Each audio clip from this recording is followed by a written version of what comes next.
tassa bhagavato arahato samma sambuddhassa. Namo tassa bhagavato arahato samma sambuddhassa. Namo tassa bhagavato arahato samma sambuddhassa.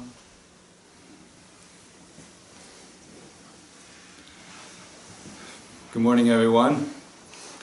In the same way that the Noble Eightfold Path begins with right view or right understanding, any endeavor that we undertake in life is going to also necessarily begin with a vision. You have to begin with an idea, a thought, a vision, a concept, or an understanding. You take this monastery, for example. 15 years ago, this was just a bare, abused paddock with hardly any trees. Worse than that, it was full of weeds, it was full of erosion. Right? But then you have a vision, you have an idea of something that's possible for the future. Right? And at the time, many people found it difficult to conceive what it would look like. When I first arrived, I thought, well, it has its challenges. Right? It's not like we just walked into this beautiful forest. But then I could also see that it had potential. So now, 15 years later, we have large trees, many ponds, paths. It's beautiful. Stoop up in the hill is inspiring. We have huts throughout the valleys where people can meditate.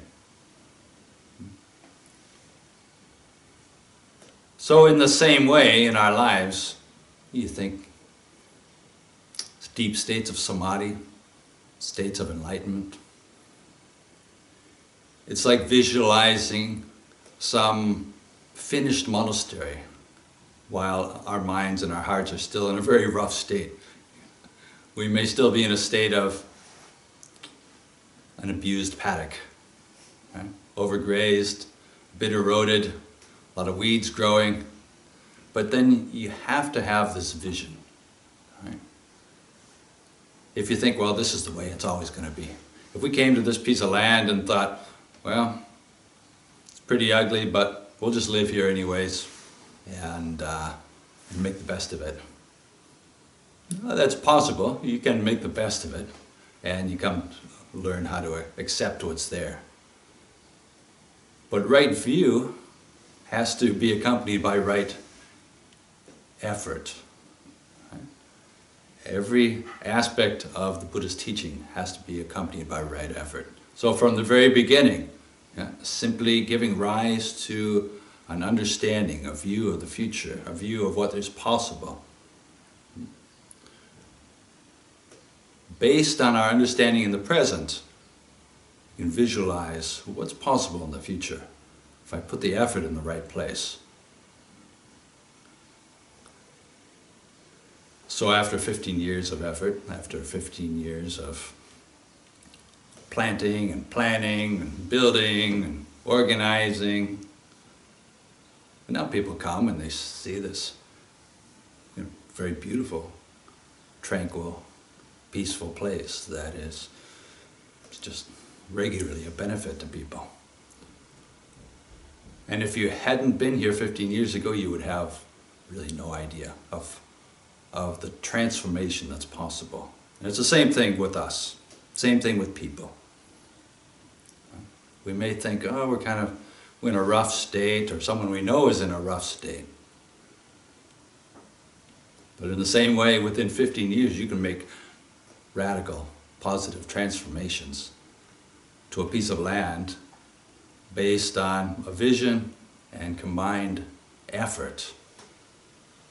You can do the same thing with your heart. You can do the same thing with your heart and your mind. It begins with an understanding, a vision. Begins with believing that it's possible. If you don't believe it's possible, then it's never going to happen. But if you believe it's possible, then at least that's a first step. And then you take realistic steps, bit by bit. Start to see the relationship between everything that we do, everything that we say, our sila, our behavior, our speech. Everything that we do based on a motivation or intention. What intention are we developing every moment throughout the day? Why are we doing what we're doing? What does it mean to have a wholesome intention? What does it mean to have unwholesome attention? Intention that is based on any of our defilements. That is not going to be leading in a direction that's going to be helpful or beneficial. But intention or motivation that is based on wanting to help, wanting to serve, even just wanting to give up. Very simple acts of generosity. Seeing the connection between joy and giving. Seeing the connection between how we live our lives and how peaceful we feel when we sit down to meditate. If you just sit down and be still, what are the obstacles to simply being at peace, to being calm, to being content? What obstacles are there? Right? That reveals where we're holding on. That reveals where we're grasping. Reveals where we're still stuck. But that's where we can learn. This is where the effort comes in, bit by bit. Day by day. Person by person. Gradually we make this effort. And then from week to week you may not notice great changes, but then if you haven't come to the monastery in years and then you come back and you look around and you think, wow. And the same thing is possible with people. If we become complacent, then we just kind of carry on the way we have been. Just like an old abused paddock, maybe we plant a tree or two, occasionally do a little bit of weeding. But there's no dramatic changes. But if you're motivated, if you have a larger vision, a grander vision, then it's certainly possible to create wonderful things in your heart. In the same way that we create beautiful landscapes externally, you can create beautiful landscapes within your own heart. So then right view comes all the way around.